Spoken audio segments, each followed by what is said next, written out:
kembali lagi di YouTube channel aku. Kesempatan kali ini aku ingin menganalisis novel Cantik Itu Luka dalam pendekatan feminisme.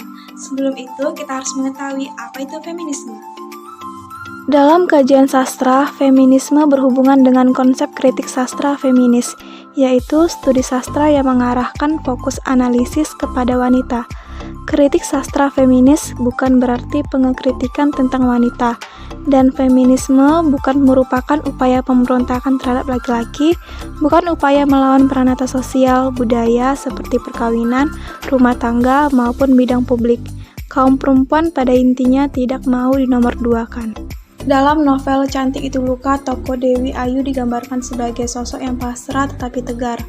Sikap ini tercermin dari bagaimana dia bernegosiasi kepada para penjajah dalam mempertahankan hidupnya. Akan tetapi, hal itu tidak berhenti sampai akhir masa kolonial. Ia justru hidup sebagai pelacur sampai akhir hayatnya. Selain Dewi Ayu, masih banyak tokoh perempuan yang mengalami kekerasan seksual. Salah satunya Ola, teman seperjuangan pada masa penahanan di Kalimantan oleh tentara Jepang. Namun cerita Ola tidak serumit oleh alur kehidupan Dewi Ayu. Lihatlah bagaimana Kurniawan menggambarkan tokoh Dewi Ayu seolah bidadari namun juga kutukan bagi para lelaki-laki mesum. Selain memiliki kecantikan yang luar biasa, Dewi Ayu juga terlukiskan sebagai perempuan yang cerdik, namun kecantikannya justru membawa dia ke takdir yang menjadikan. Ungkapan tersebut menggambarkan ketegaran Dewi Ayu terhadap kekerasan yang dilakukan oleh penjajah Jepang. Namun hal itu tidaklah gratis. Pada kenyataannya, mereka hanya dijadikan alat untuk kegiatan politik, baik oleh kaum pribumi maupun non-pribumi. Kekerasan yang dialami oleh Dewi Ayu tidak hanya dalam bentuk fisik. Ia juga mengalami konflik batin. Kekalahan Belanda atas Jepang tidak hanya menyebabkan luka fisik tapi mental. Hal ini dapat membuat Dewi Ayu menyerah begitu saja pada keadaan. Ketika keluarganya berupaya menyelamatkan diri dari tentara Jepang, ia justru tetap bertahan. Dari sinilah kemalangan Dewi Ayu semakin kompleks. Keluarganya tenggelam di bom tentara Jepang, dan ia berkabung selama beberapa hari. Tentara Jepang datang dan membawa semua perempuan dari anak-anak sampai perempuan tua. Mereka dipenjara, dan beberapa orang meninggal karena kelaparan.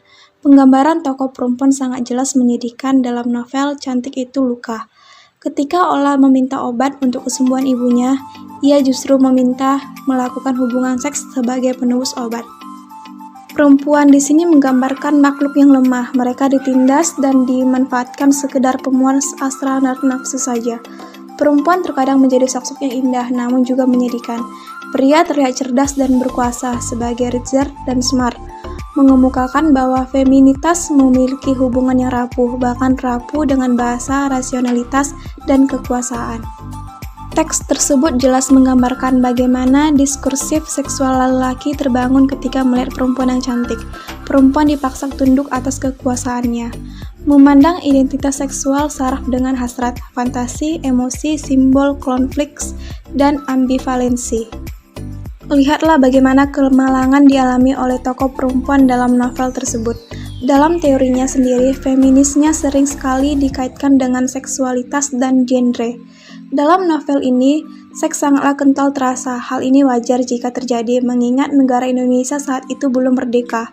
Penjajahan terhadap perempuan terasa ganda. Bahkan secara umum, teks atau novel ini menceritakan keseluruhan tentang perempuan. Sesuatu yang indah dalam artian cantik, justru menjadi hal yang menakutkan.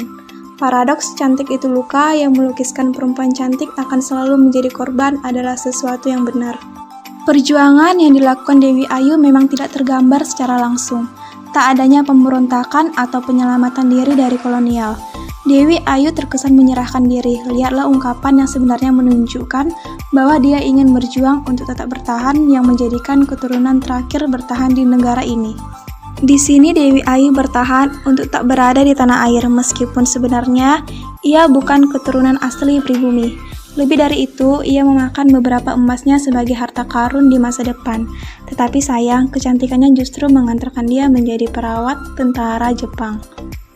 Dalam teks tergambar sifat asli seorang ibu yang tidak menginginkan anaknya bernasib sial seperti ibunya. Dewi Ayu memberikan gambaran secara tidak langsung kepada putrinya, bagaimana perempuan tidak boleh diperlakukan kasar oleh setiap laki-laki.